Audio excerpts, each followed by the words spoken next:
बिस्मिल्लाहिर्रहमानिर्रहीम। आज हम बनाएंगे मगज़, जो तमाम ही बेहतरीन बनता है। हम पाकिस्तानी लोग हैं, हम तो यही कहते हैं कि दिमाग ना खाओ, किसको बोलते हैं वो आप कमेंट करके लाजमी बताएं।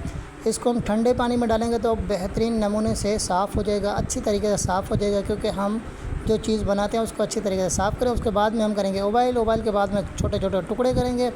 पैन में डालेंगे आयल के बाद में डालेंगे एक कटी हुई प्याज, हल्का सा ब्राउन करेंगे। उसके बाद में डालेंगे लहसुन का पेस्ट, अदरक मैंने नहीं डाली, लहसुन डाला है सिर्फ। उसके बाद में चॉप किया हुआ टमाटर डालेंगे, तकरीबन एक टमाटर है।